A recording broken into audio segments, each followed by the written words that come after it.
Selanjutnya yaitu tentang latihan. Pada sisi 4 dari simpul A ke simpul D pada grafi di bawah ini. Nah, perhatikan gambar dua ini itu ada A, B, C, D, mana A sampai D sama dengan 18, AB sama dengan 5, CD sama dengan 10, AC sama dengan 8, dan CD sama dengan 12. Untuk soal nomor 2, itu tentukan atau buktikanlah teorema berikut ini, yaitu tentang sejam jalan U, V dalam satu graf membuat sebuah path U kali U titik V sama dengan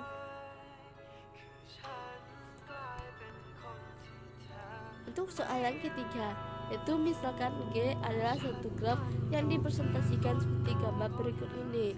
Perhatikan ada di luar yaitu 1, 2, 3, 4 dan di barisnya ada 1, 2, 3, 4, 5, dan 6. Nah, pertanyaannya yaitu tentang nyatakanlah matrik keterhubungannya langsung dengan materi keterkaitan dari graf di atas. Selanjutnya yaitu materi ke-9 tentang lintasan terpendek. Pada soalan lintasan terpendek yaitu menemukan lintasan terpendek antara dua atau beberapa simpul lebih yang berhubungan. Persoalan mencari lintasan terpendek di dalam graf merupakan salah satu persoalan optimasi. Pada persoalan ini biasanya yang direpresentasikan dalam bentuk graf. Nah, lintasan terpendek ini memiliki beberapa macam. Yang pertama itu tentang lintasan terpendek antara dua buah simpul yang tertentu. Yang kedua itu tentang lintasan terpendek antara semua pasangan yang simpul. Yang ketiga itu tentang lintasan terpendek dari simpul tertentu ke semua simpul yang lain. Yang keempat tentang lintasan terpendek antara dua buah simpul yang mempunyai beberapa simpul tertentu. Contoh dari soal pertama itu kita perhatikan gambar di bawah ini, yang mana pertanyaannya adalah lintasan terpendek dari simpul 1 ke semua simpul lainnya diberikan pada tabel samping yang diturut dari lintasan terpendek pada kedua, ketiga tersebut. Nah, kita jawab simpul asalnya adalah 1 1 1 1. Untuk simpul tujuannya ada 3 4 2 5 dan 6.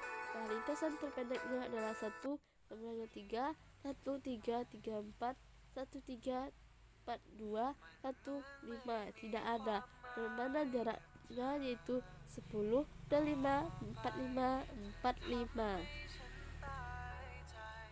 Selanjutnya itu latihan. Nah, tentukan lintasan terpendek dari A ke titik F. Perhatikan gambar di bawah ini atau berikut ini. Selanjutnya itu yang kedua, tentukanlah lintasan terpendek dari 1 ke titik 4, yang mana perhatikan gambar berikut ini. Yang ketiga atau soal ketiga itu tentang jalan tol baru yang telah dibangun di dekat kota baru dan kota lama. Dua kota tersebut yang berencana membangun jalan raya yang bertemu di jalan tol tersebut. Tentukanlah lokasi persimpangan jalan tol dan jalan raya yang akan dibangun. Yang akan menjadi jalan raya tersebut memiliki panjang yang minimum. Bagaimana kalian tahu jalan raya yang kalian gambar merupakan lintasan minimum? Selanjutnya yaitu algoritma Dijkstra. Nah, algoritma Dijkstra ini merupakan sesuai namanya atau Dijkstra, yaitu adalah sebuah algoritma yang dipakai dalam bentuk memecahkan perpecahan atau memecahkan terbentuk atau shortest part problem, yang mana untuk sebuah graf yang beraraf yaitu direction group. Nah, contoh untuk graf ini adalah jarak terpendek dari A ke V. Perhatikan gambar di bawah ini, ada titik A, titik E, B, C, D, dan F. Nah, kesimpulan dari gambar di atas yaitu diperoleh dua lintasan dari A ke F, yaitu melalui A, C, D, F dengan panjang 8, melalui A, C, D, E, F dengan panjang 7. Maka lintasan terpendek adalah A, C, D, E, F. Perhatikan tabel berikut ini. Dan untuk V sama dengan A, B, C, D, E. Untuk kolomnya A, C, B, D, E. Nah, 3 sama dengan AC, 4 dengan AB, 5 sama dengan ACT, 7 adalah ACD, ACDE, ACDEE. Selanjutnya itu tentang latihan, yang mana itu tentang hitunglah jarak terdekat dari V1 ke V7 pada gambar berikut ini. Perhatikan gambar berikut ini, ada F1 sampai F7. Nah, untuk yang kedua, tentukanlah jumlah terpendek menurunkan atau menggunakan algoritma Dijkstra ini. Nah, perhatikan gambar berikut ini. Soal yang ketiga itu tentang panjang jalur yang terpendek dari A ke F dengan menggunakan algoritma Dijkstra dan dihapus, itu dengan cara video call tarusan Musi Halmi. Nah, kan coba kampus tuh.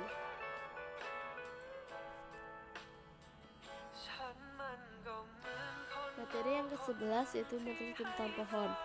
Nah, materi tentang pohon ini pertama itu pohon atau tree yang merupakan graf tak berarah yang terhubung dan yang tidak memiliki sirkuit. Nah, ada dua sifat penting pada pohon yang terhubung dan tidak mengandung sirkuit. Yang pertama, perhatikan pohon G1. Pada G1 ini pemilik pohon karena terarah dan memiliki sirkuit. Untuk pohon G2 itu terlalu ribet, bukan pohon. Untuk yang ketiga seperti meja terbalik. Yang keempat bukan pohon, itu seperti X. Yang B yaitu hutan. Hutan adalah kumpulan pohon yang saling lepas atau graf yang tidak terhubung yang mengandung sirkuit.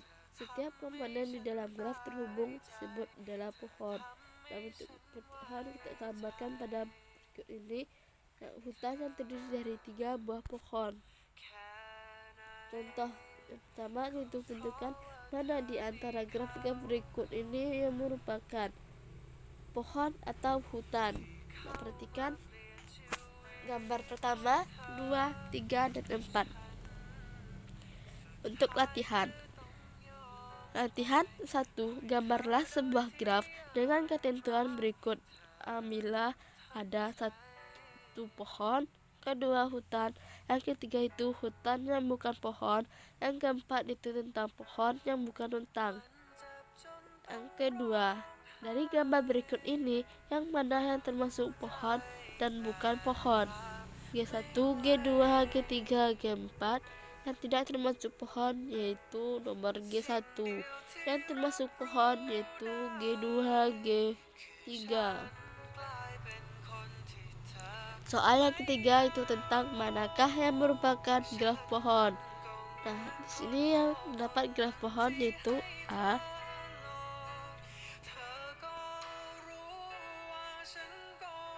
Materi yang ke-12 yaitu tentang pohon rentang. Pohon dari merentang adalah upah graf merentang yang merupakan pohon dari graf yang terhubung. Nah, pada pohon merentang ini yang diperoleh dengan memutus sirkuit di dalam graf tersebut. Nah, setiap graf yang terhubung dengan yang mempunyai paling sedikit 1 buah pohon yang merentang. Yang kedua itu graf yang tak terhubung dengan K komponen yang mempunyai K buah makan atau hutan merentang yang disebut dengan hutan merentang atau standing forest. Nah, yang ketiga tentang pohon rentang graf G pada graf G yang merupakan sebuah titik di G. Nah, untuk penyelesaian pohon rentang dapat dilakukan dengan 2 cara. Nah, yang pertama itu menggunakan cara algoritma prim. Nah, misalkan T adalah pohon yang merentang yang sisi-sisinya yang diambil dari graf G. Algoritma prim merupakan program merentang minuman langkah per langkah. Pada setiap langkah kita mengambil sisi E dari graf G yang mempunyai botot minuman bersisian dengan simpul-simpul di dalam T, tetapi E tidak memiliki atau membentuk sirkuit di dalam T. Yang kedua yaitu tentang algoritma Kruskal. Nah, pada algoritma ini sisi-sisi lain dalam graf yang diurut atau yang terlebih dahulu yang berdasarkan bobot-bobot dari kecil sampai ke besar. Nah, langkah 0 sama dengan sisi-sisi dari graf yang sudah diurutkan menarik atau berdasarkan bobotnya, dari bobot pensil kah atau ke bobot yang besar. Nah, langkah 1 yaitu titik kita masih kosongkan. Yang kedua atau langkah kedua itu pilih satu U kali V, U, V yang mana dengan bobot minimum yang tidak memiliki sirkuit di T. Nah, tambahkan U dikali V ke dalam T. Langkah ketiga, ulangi langkah kedua sebanyak N dikurang 1.